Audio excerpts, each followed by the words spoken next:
there's an old saying, time flies when you're having fun. Oh yeah, and it does. And all of you that will watch this on YouTube, I apologize for the hair and the whole face and the whole everything.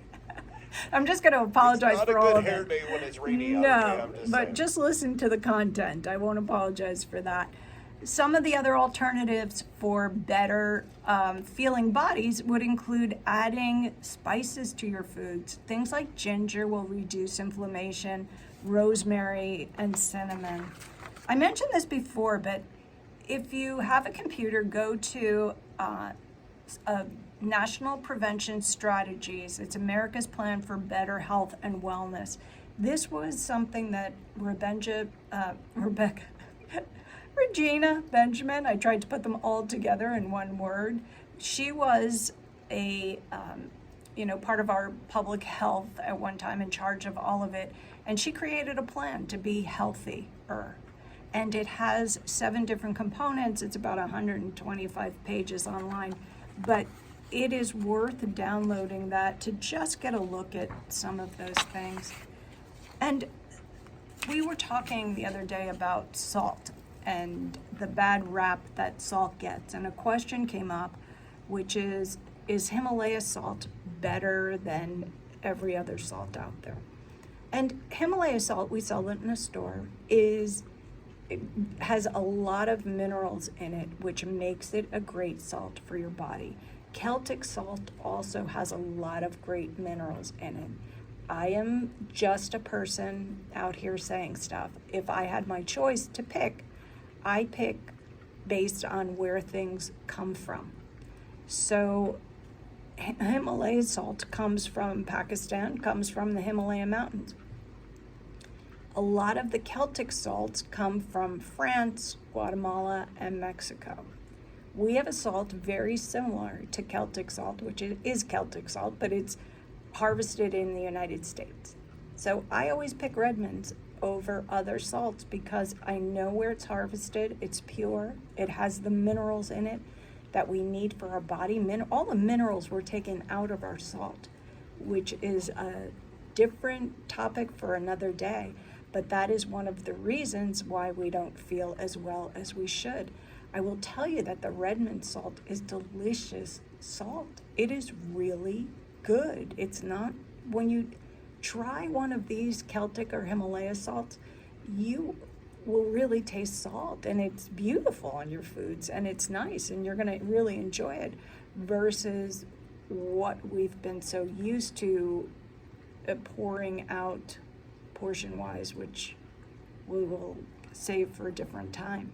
So when we talk about salt or sodium in our foods, how many milligrams of sodium do you think we should have in a day?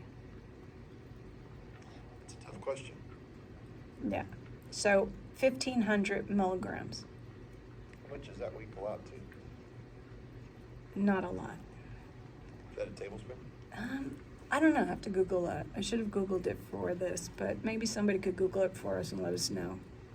And the average person, well, you figure it's milligrams, so you're millions of grams, right? 1,500 milligrams. And the average person eats 3,400 milligrams. So you're supposed to have 1,500 milligrams, and this comes off WebMD, but the average person has 3,400 milligrams. So the average person is having twice as much sodium in whatever they eat each day than their body needs. Here's what's important. Your body needs salt to function.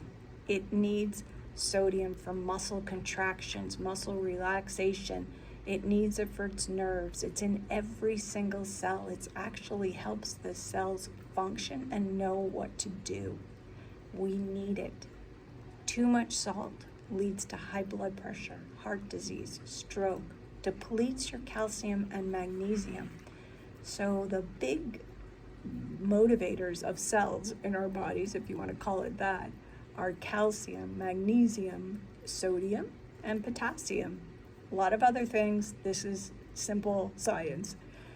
And when any one of those is out of balance, it affects the whole pot. Just as if you were going to cook with it. If you put too much salt, you're like, this thing is disgusting. So you need to watch what you're putting in. Many people have issues with high blood pressure, and it can be, I'm not a doctor, it can be related to your food sources. If you're big on eating a lot of salt and you're even going over the 3,400 milligrams, and all of a sudden you're like, oh, my blood pressure is out of control, I feel terrible. Think about what you're eating. Manage what you're eating based on what your blood pressure is doing. And if you start tracking those two things, you may recognize patterns in your food, how you eat, how you cook, and what is happening with your blood pressure. Because your heart regulation is due to this sodium. And sodium and calcium, well, calcium is the number one thing that regulates the heart. But calcium gets depleted if you have too much sodium. So you have these channels and all kinds of things that happen inside a cell and inside your heart muscles that make them contract. When they're out of balance, that's the issue. And they come out of balance when we are just overloading with salt or in the foods that we eat. So be very careful and watch that combination that you have.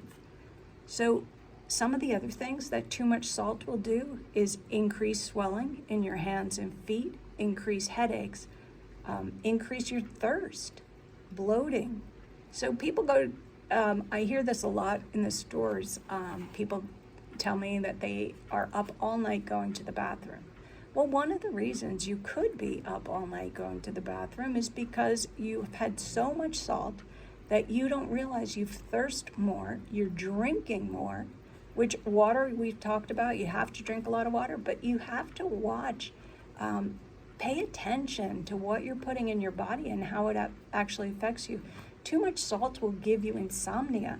Some of you are staying up at night because you've had too much salt. And we know we talked a little bit last week about Bible verses with salt. So tell us again, how many times is the salt mentioned in the Bible? Looked at it just a minute ago and I closed it. Salt in our Bible program, 36 times the word salt. 36 times. And So here are a few of them. In Colossians 4:6, let your conversation be always full of grace, seasoned with salt, so that you know how to answer everyone. And what they're saying in that is you should be ready to preach the gospel, and sweetly, with seasoned with salt, so it tastes good, so that people want to gravitate towards that. And in the Old Testament, it's in the Old Testament a lot. Leviticus 2:13, season all your grain offerings with salt. Do you realize that in the Old Testament, it was an offering? Salt was an offering to the Lord. It was something so precious, so wonderful, that it was an offering. Do not leave the salt of the covenant of your God out of the grain offering. Add salt to all offerings. So salt is precious. It really is, because our body is running on it. It's as though everybody needs a little. Yeah, we actually need a lot of it, but we don't need to overdo. Right. Some people don't need a lot. Yeah. Some people do. Yeah, right. And again, it runs all functions. And we remember Matthew 5:13. You are the salt of the earth, but if the salt loses its saltiness, you cannot make it salty again. It is no longer good for anything except to be thrown out and trampled underfoot. So salt has its purpose, and it doesn't have a purpose if you have too much of it. So here's some fun facts about salt. Let's have a little quiz now. Granulated sugar. How much sodium is in granulated sugar? 16.3 calories. That's calories, which you're reading your notes very well. I made the font bigger this week. I saw that, and I was going to thank you because my eyes appreciate that. 0.042 milligrams of sodium. So, in 1 teaspoon. Newsflash, right? Granulated sugar has sodium. Imagine. Who would have thought? It's a small bit of sodium, but doesn't matter. Granulated sugar has sodium. Now we have a mango. How much salt do you think a mango would have? You would think a lot, but it really ain't. It's 1 milligram. 1 milligram. I would think it should have nothing. I'm That's thinking, in a cup. boy, yeah, The other one was a teaspoon. This one's a cup. right. It was a teaspoon of granulated sugar, had 0.042 milligrams of sodium, and 1 cup of a mango has 1 milligram of sodium. Again, I would never think a mango had anything. So then I have to throw in some vanilla ice cream.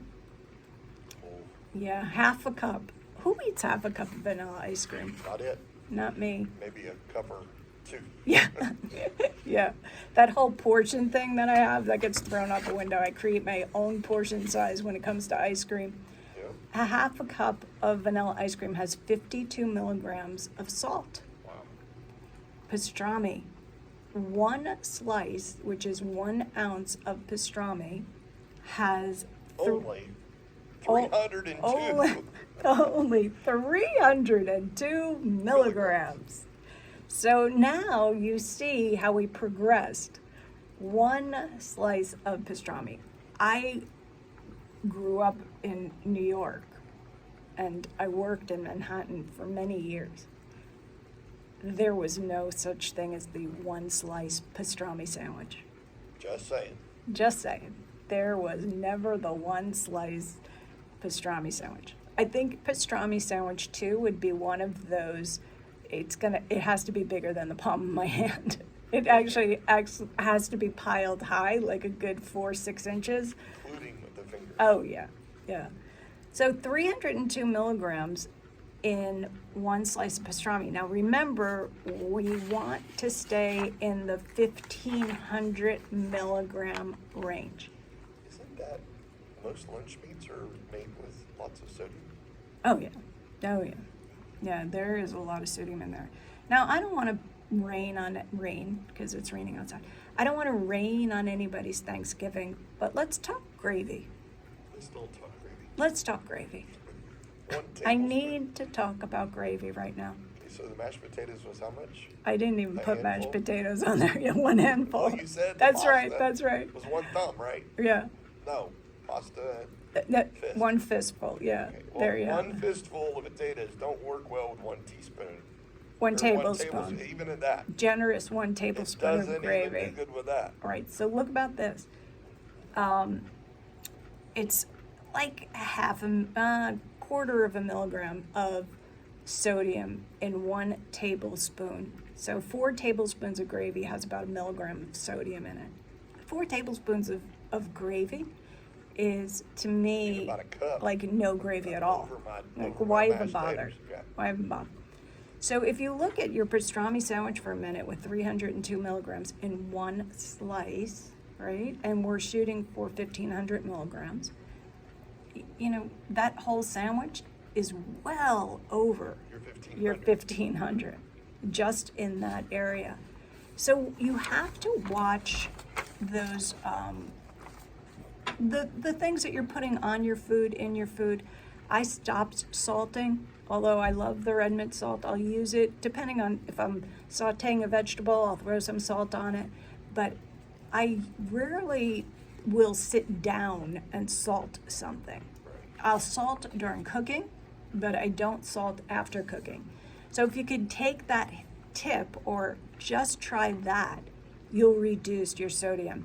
And make the choices to if you're a lunch meat person, which is going to cause some inflammation in your body, just saying, choose a lower sodium lunch meat. Choose the no antibiotics and better source of that food. You're better off having the better source of the food to reduce some of this inflammation and feel better.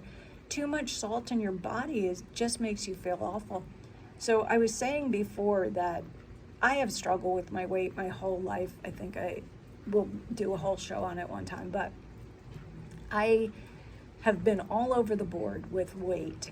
And most recently, I gave up gluten about, 6 or 8 years ago. I became vegan. I ate a plant-based diet. And we moved by the store, like Nutrition Center, and my diet has just not been right for the last couple of years, but most recently, the last few months, I have gone on a wheat kick. We have this, okay, so I don't sell it in the store, but I could get it. It's so good. It's, Sammy's makes this pumpkin bread like I've never had in my life. It is the most delicious pumpkin bread ever.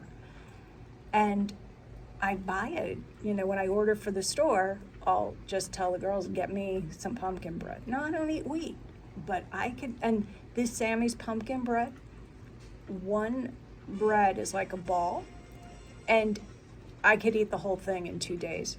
Wow. And we're going to talk about the pumpkin bread and some other things about your weight and how you act and what happens to your body next week.